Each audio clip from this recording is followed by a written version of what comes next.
Welcome to Bind EduTech, and this is a continued class of the chapter from Hornbill, chapter number 2. We are not afraid to die if we can all be together, written by Gordon Cook and Alan East. हम लोग इस chapter के बहुत सारे videos बना चुके हैं अभी तक, और वो सारे वीडियोस इसी चैप्टर से रिलेटेड हैं। हालांकि टेक्स्ट बुक जो है वहाँ तक पहुँचने के लिए ऑलमोस्ट 15 वीडियोस बनाए गए हैं उसके बैकग्राउंड को क्लियर करने के लिए। तब टेक्स्ट बुक के पार्ट में लाइन बाय लाइन वहाँ से हम लोग टेक्स्ट बुक से ही, जैसा यहाँ सामने दिख रहा है, हम लोग लाइन बाय लाइन इसको देखते आए हैं अभी तक। यहाँ तक जो वर्स वर्ड है यहाँ तक हम लोग देख चुके हैं, पढ़ चुके हैं, ठीक है। उसके बाद वहाँ पर बताया गया था कि पैराग्राफ के अंत में कि इन लोगों ने उम्मीद कर रखा था कि क्लाइमेट चेंज होगा। इनकी उम्मीद पूरी हुई ज़रूर, क्लाइमेट चेंज हुआ, लेकिन नेगेटिव चेंजेस हुआ, मतलब क्लाइमेट पहले के मुकाबले ज़्यादा ख़राब होता चला गया। अब उसके बाद ये एक बड़ा पैराग्राफ जिसमें मैंने प्रीवियस वीडियो में आपको ये समझाने की कोशिश की है कि जो जर्नी थ्रू वाटर है, ये जो मोड ऑफ ट्रांसपोर्ट है, तो हम लोग बहुत सारे लोग ऐसे हैं जो इस ट्रांसपोर्ट को कभी यूज़ नहीं किए हैं, मोड ऑफ ट्रांसपोर्ट को, जर्नी थ्रू वाटर। तो बहुत सारे वर्ड्स आएंगे जो नए होंगे आपके लिए, ठीक है। कोशिश कीजिएगा, मैंने बोला था कि मैं कोशिश करूँगा कि उन वर्ड्स को समझा पाऊँ और दिखा भी पाऊँ आपको, क्योंकि वो वर्ड्स आएंगे, बोट से रिलेटेड वर्ड आएंगे, या सेलिंग से रिलेटेड वर्ड आएंगे, या समुद्र से रिलेटेड कोई ऐसा वर्ड आएगा, ठीक है। तो वो हम आपको दिखा भी पाएँ और आपको समझा भी पाएँ। ये पैराग्राफ में बहुत सारे वर्ड मीनिंग्स हैं। यहाँ तक पहले एक बार पैराग्राफ पढ़ो और चुनते जाओ कि कौन कौन सा वर्ड का मतलब तुमको जानना चाहिए इस पैराग्राफ में, तब समझ पाओगे इस पैराग्राफ को। एक बार पढ़ करके पहले वर्ड्स चुन लो। शुरू करते हैं। At dawn, DAWN। अभी इसका मतलब अगर आप जानते हैं, DAWN, डॉन का मतलब अगर आप जानते हैं तो ठीक है, लेकिन बहुत सारे ऐसे बच्चे होंगे जो ये इस वर्ड का मतलब नहीं जानते होंगे, तो वो लोग इसको मार्क कर लेंगे कि ये वर्ड का मीनिंग हमको पता होना चाहिए। उसके आगे निकले तो यहाँ पे फिर वर्ड आया जनवरी 2, डेट दिया गया द वेव्स। अब ये वेव वर्ड जो है, इसका हम उम्मीद करेंगे कि सब कोई को इसका मतलब पता होना चाहिए, वेव्स। इसमें हिंदी, नॉन इंग्लिश या नॉन इंग्लिश बैकग्राउंड का कोई ज़रूरत नहीं है। वेव, WAVE, समुद्र की लहरों को, पानी की लहरों के लिए यूज़ किया गया है यहाँ। तो ये वर्ड हम मान के चल रहे हैं कि सबको पता है, ठीक है। डॉन वर्ड हम बता देंगे। जनवरी 2, द वेव्स वर जाइजेंटिक। अब ये एक वर्ड नया हो सकता है किसी के लिए, बहुत सारे लोगों के लिए, बहुत सारे स्टूडेंट्स के लिए। जाइजेंटिक, स्पेलिंग देखो, प्रोनाउंसिएशन देखो, GIGANTIC, जाइजेंटिक। अगर तुम इसका मीनिंग नहीं जानते हो तो मैं तुमको हिंट दूंगा कि ये वर्ड, जिस वर्ड से ये बना है, ओरिजिनेट हुआ है, वो ओरिजिनेशन वाला वर्ड जो है वो बहुत आसान है। शायद आप में से बहुत सारे लोग उस वर्ड का मीनिंग जानते होंगे। एक वर्ड इंग्लिश में है GIANT, GIANT, उसको पढ़ते हैं जायंट। और जायंट किसको बोला जाता है? जायंट बोला जाता है मतलब जो नेगेटिव पावर्स होते हैं बिग साइज के, जायंट। जैसे एलिफेंट को बोलेंगे कि एक जायंट है जो बहुत बड़ा साइज का हो, उसी से बना है जाइजेंटिक। कहीं कहीं जायंट का ये जो GIANT वर्ड यूज़ किए, इसका कहीं कहीं मतलब निकलता है कुछ स्टोरीज़ में। बहुत बेसिक वर्ड है, सोचो क्लास 2-3 के स्टैंडर्ड का ये वर्ड है जायंट, GIANT, जो कहीं कहीं यूज़ होता है इसके लिए। मनुष्य होते हैं एक तरफ, दूसरे तरफ होते हैं राक्षस। ये वर्ड तो सबको हिंदी में समझता होता, राक्षस। तो राक्षस जो है उसके लिए भी जायंट वर्ड यूज़ करते हैं, एकदम बहुत निचली क्लासेस से भी, जायंट, राक्षस। और उसको हिंदी में बोलते हैं दैत्य, राक्षस या दैत्य बोलिए। तो वो वर्ड है जायंट, उससे वर्ड बना जाइजेंटिक। तो इसका मीनिंग आप समझ सकते हैं, बड़ा साइज में, बहुत बड़ा, विशालकाय हिंदी में जिसको बोलते हैं, जाइजेंटिक। अब ये सेंटेंस, पहला सेंटेंस में एक जाइजेंटिक वर्ड आया, मैंने बता दिया। एक डॉन वर्ड है, DAWN, ये भी बहुत कॉमन मीनिंग इसका मैं आपको समझा दूं आपके स्टैंडर्ड के लायक। फ़िलहाल मॉर्निंग के समय के लिए ये डॉन वर्ड यूज़ होता है, DAWN। इसका मीनिंग होता है एट मॉर्निंग टाइम या at the time of sunrise, sunrise के समय।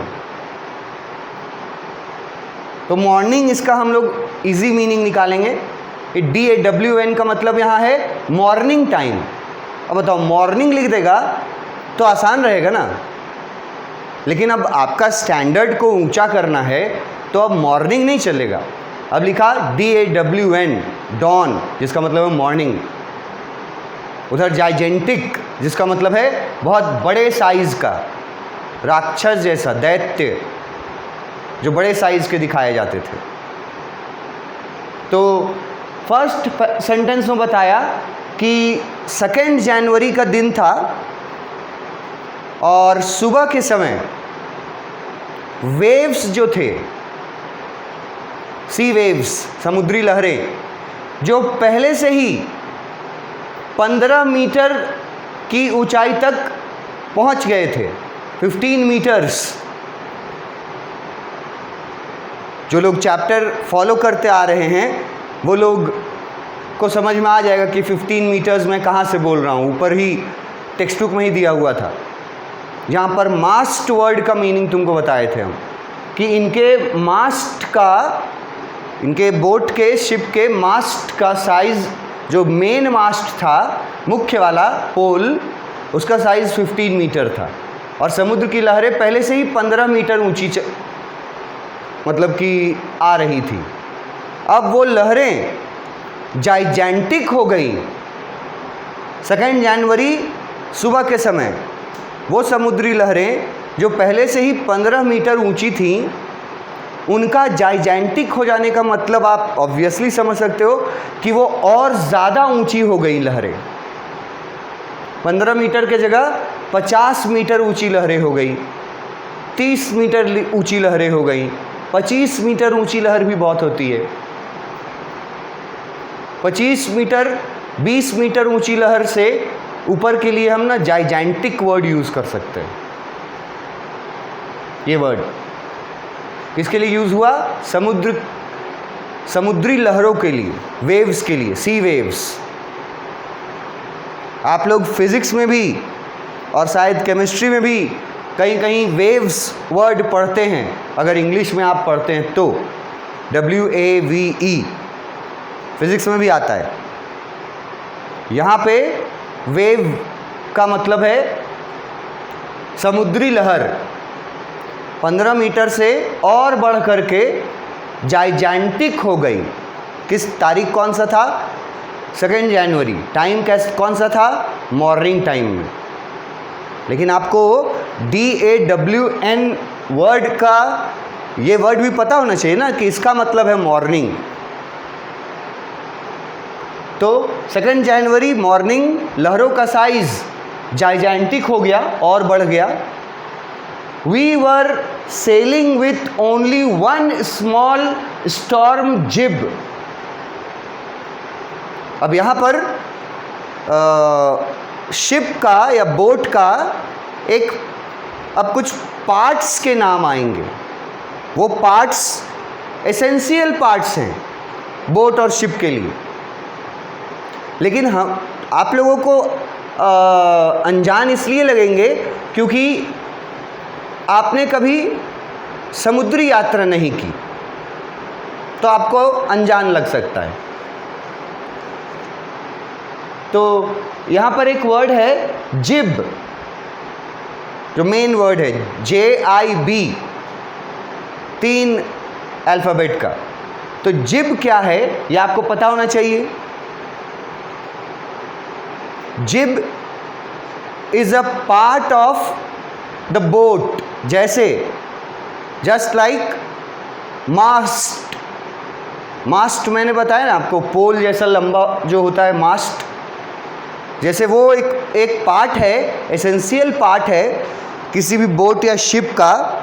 ठीक वैसे ही जिब, ये जो वर्ड है ना, ये भी एक एसेंशियल पार्ट है किसी बोट या शिप का। अब ये कैसा पार्ट है उसके लिए मैं आपको एक पिक दिखा के समझाने की कोशिश करता हूँ कि ये जिब किसके लिए यूज़ किया गया है। शिप देख करके देखिए, ये एक तरह का बोट या शिप, जो भी आप इसको माने, दिख रहा है, ठीक है। यहाँ पे ही देखिए, ये जो येलो कलर का ट्रायंगुलर शेप का, ट्रायंगुलर शेप ये भी है, लेकिन ये मास्ट के साथ लगा हुआ है, बड़ा है ट्रायंगुलर शेप वाला, इसका अलग नाम है। और उसी के ऑपोजिट में इधर एक छोटा ट्रायंगुलर येलो कलर का जो तुमको स्ट्रक्चर दिख रहा है, इसी को बोट में या शिप में जिब बोलते हैं, JIB। यहाँ से देख के समझो, ये पार्ट हुआ बोट का, जिब। तो एक्चुअली में ये जो जिब वर्ड है ना, जिब लगाया जाता है बोट या शिप पर आंधी तूफान के समय। वो बहुत यूज़फुल होता है जिब, इसीलिए उसको स्टॉर्म में के साथ यूज़ किया यहाँ, स्टॉर्म जिब। लेकिन उसका एक प्रॉपर्टी भी बताया है, स्मॉल, साइज स्मॉल था उस जिब का। अब जिब मतलब आप अगर ऐसे ही बता दिया जाए तो उसके जगह पे आपको पिक दिखा दे रहे हैं, तो आप अगर देखते भी होंगे टीवी वगैरह में, फिल्मों में देखते होंगे, तो बोट तो बहुत बार देखे होंगे फिल्म में। तो उसमें जो ये ट्रायंगुलर शेप का जो है ना, जो कपड़े का बना हुआ होता है, क्लोथ्स, किसी पार्टिकुलर क्लोथ का रहता है, किसी भी कपड़े का नहीं बना देना है। और ये काम आता है कब? तूफान के समय। तूफान का असर बोट पर कम पड़े, इसके लिए जिब लगाया जाता है। ट्रायंगुलर शेप का एक ये पार्ट है जो मतलब क्लोथ से बना हुआ था, कोई पार्टिकुलर क्लोथ रहता है, क्लोथिंग रहता है उसके लिए, उससे बनते हैं जिब। ठीक है, तो ये जिब वर्ड यहाँ पे एकदम नया रहेगा आप, क्योंकि बोट और शिप में अगर आप ट्रैवल नहीं किए हैं तो आपके लिए जिब वर्ड बहुत भारी वर्ड हो जाएगा। तो ये लोग बताते हैं कि लहरें बहुत ऊंची हो गई थी, जाइजेंटिक हो गई थी अब, और ये लोग एक छोटे से स्टॉर्म जिब के साथ सेल कर रहे थे। सेलिंग वर्ड मतलब नाव चलाना, मैंने बेसिक बताया है बहुत पहले। सेलिंग मतलब नाव चलाना। बता रहा है कि ये लोग एक छोटे से स्मॉल से स्टॉर्म जिब के सहारे नाव चला रहे थे। स्टॉर्म जिब का छोटा होना इसलिए हाईलाइट किया गया है क्योंकि अगर तूफान बड़ा हो तो वो छोटा सा जिब आपको आपके शिप को या बोट को नहीं बचा पाएगा।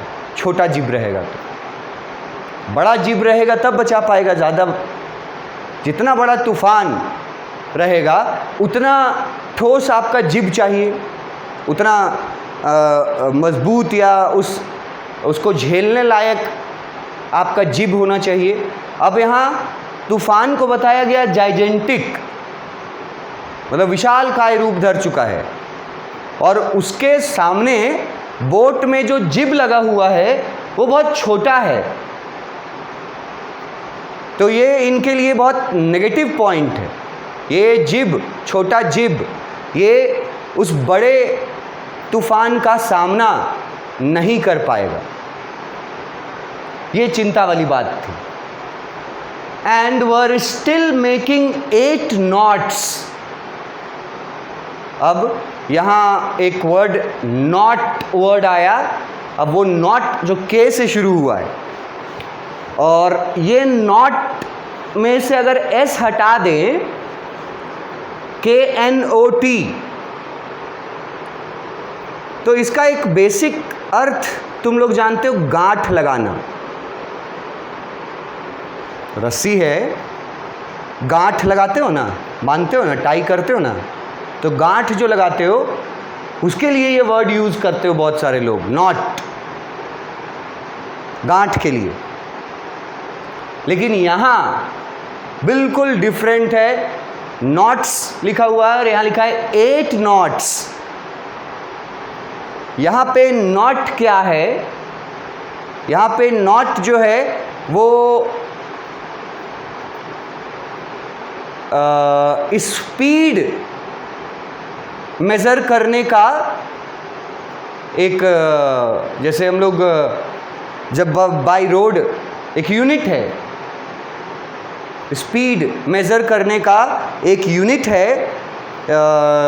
जैसे हम लोग बाई रोड जब ट्रैवल करते हैं तो स्पीड होता है ना, चाहे बाइक से चाहे कार से, तो स्पीड हम लोग का रहता है, दिखाता नहीं स्पीडोमीटर में, 50 kilometre per hour, 60-70 kilometre per hour, 80 kilometre per hour, 100 kilometres per hour. तो हम लोग को रोड पे जो किलोमीटर पर आवर में दिखाता है ना, तो किलोमीटर क्या हुआ? यूनिट है। उसी तरह से नॉट, एस लगाएं या नहीं, नॉट वर्ड का एक अर्थ गांठ होता है, पर यहाँ उसका बिल्कुल डिफरेंट अर्थ है। यहाँ नॉट जो है वो स्पीड नापने का एक यूनिट है, KNOT, और ये यूनिट जो है वो पानी पे चलने वाले जो भी, जिस तरह के भी चीज़ें रहेंगी जो पानी पे चले, छोटा बोट हो, बड़ा बोट हो, एकदम बड़ा बोट हो, कोई भी चीज़ हो, तो पानी में जब स्पीड किसी को बताते हैं तो किलोमीटर पर आवर में नहीं बताते हैं, जैसे हम लोग यहाँ रोड पे बताते हैं। और हवा में भी बाय एयरवेज भी ये नॉट यूनिट ही यूज़ होता है, पानी में भी और हवा में भी। तो इसको इतना सिंपल से रहने देना कि जैसे किलोमीटर है, किलोमीटर पर आवर एक यूनिट है स्पीड का, वैसे ही जहाज और जो एयरवेज होते हैं उसमें यूनिट रहता है नॉट। तो बोला जा रहा है कि हम लोग का जो जिब था, जहाज का जिब, वो बहुत स्मॉल था, जो कि हमारे लिए नेगेटिव पॉइंट था। और तब भी हम लोग उस समय उन लोग अपना स्पीड बता रहे हैं 8 not per hour, 8 knots per hour. इससे से रिलेटेड एक वर्ड आपको मिलेगा आगे एक्सप्लेनेशन में या कहीं, नॉटिकल, NAUTICAL। तो एक नॉट मतलब हो गया स्पीड, 2 नॉट की स्पीड है, 3 नॉट की स्पीड है, 4 नॉट की स्पीड है, 5 नॉट की स्पीड है, 6 नॉट की स्पीड, 7 नॉट। यहाँ बता रहा है कि इनके बोट का स्पीड उस समय 8 नॉट था, मतलब 8 नॉटिकल पर आवर। इसको मैं आगे आपको जब एक्सप्लेनेशन देता हूँ तो मैं आपको किलोमीटर में भी निकाल के मैं बताऊँगा कि 1 नॉट मतलब कितना किलोमीटर पर आवर होता है, वो भी हम लोग देखेंगे। यहाँ आपको जानने लायक चीज़ है कि नॉट जो है वो यूनिट है। तो 8 नॉट के स्पीड से इनका बोट चल रहा था, वेव वॉकर नाम का बोट, और जाइजेंटिक समुद्री लहरों से इनका सामना होता है 2 जनवरी मॉर्निंग के समय। और मुश्किल में ये लोग इसलिए थे क्योंकि वेव्स बहुत जाइजेंटिक थे, मतलब बहुत ज़्यादा बड़े थे, और इनके बोट का साइज़ और बोट में जो पार्ट्स लगे होते हैं उनका साइज़ उतने बड़े, उतने ऊंची लहरों के लायक, को संभालने लायक, झेलने लायक नहीं थी। जिसमें से एक पार्ट जिब, जो मैंने आपको दिखाया पिक में, वो तूफ़ान के समय काम आता है, स्टॉर्म के समय। तो तूफ़ान बहुत बड़ा था और जिब इनकी जो थी बोट की, वो उसके मुकाबले स्मॉल थी। उसके बाद स्पीड बताया उसी लाइन में कि 8 नॉट पर आवर के स्पीड से हमारा जहाज चल रहा था। As the ship rose to the top of each wave, we could see endless, enormous sea rolling towards us. अब इस यहाँ तक में क्या क्या वर्ड का मीनिंग आपको नहीं पता है। शिप मतलब तो पता है, रोज़ मतलब गुलाब वाला यहाँ नहीं है, राइज से रोज़ बना है, ऊपर उठना, रोज़। टॉप मतलब सबसे ऊंचे स्थान पे, वेव मतलब बताए तुमको समुद्री लहर।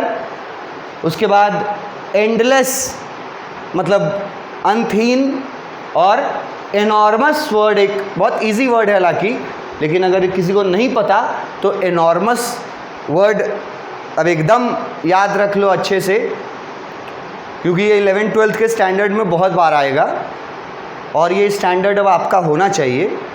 एनॉर्मस वर्ड का मतलब होता है very big in size, size में बहुत बड़ा रहेगा तो उसको एनॉर्मस बोलेंगे, ठीक है। उधर एंडलेस, इधर enormous, seas rolling towards us. Rolling मतलब समझते हो, ऐसे रॉल होता है कोई चीज़, तो समुद्र की लहरें जो थी वो रॉल होते हुए इनकी तरफ बढ़ रही थी। वो समुद्र की लहरें जो जाइजेंटिक थी, वो समुद्र जो एंडलेस था, और ये इन लोग को कब दिखाई दिया? जब इनका बोट, जब इनका शिप, जैसे समुद्री लहर है तो शिप भी उसमें नीचे ऊपर जा रहा है। अगर रोड खराब रहता है तो कैसे बाइक या आप 4 व्हीलर से चलोगे खराब रोड में, तो कैसे आपको हिचकोला खाते हुए चलेगा बाइक या 4 व्हीलर? वैसे ही जो समुद्री लहरों में बोट, शिप जो था वो ऊपर नीचे हिचकोला खा रहा था। अब जब वो टाइम आता था जब शिप ऊपर लहर के टॉप पे होती थी, शिप लहर के टॉप पे जब होती थी, तो सबसे ऊंचाई वाले जगह पे होते थे ये लोग। वहां से इन लोग को दिखाई पड़ रहा था सामने कि सामने एंडलेस समुद्र है, एनॉर्मस भी लिखा, बड़े साइज का, जिसका कहीं अंत नहीं है। और बोला गया कि वहां से उन लोगों को दिखाई दे रहा था जैसे समुद्र की लहरें रोल करती हुई, घूमती हुई उनकी ओर बढ़ती चली आ रही है। ये इन लोगों को कब दिखाई पड़ा? जब ये लोग टॉप ऑफ द वेव होते हैं, जब इनका शिप वेव के टॉप में रहता है, सबसे ऊंचे वाले स्थान पे रहता है, तो ये लोग को ज़्यादा ऊपर तक, दूर तक दिखाई देता है।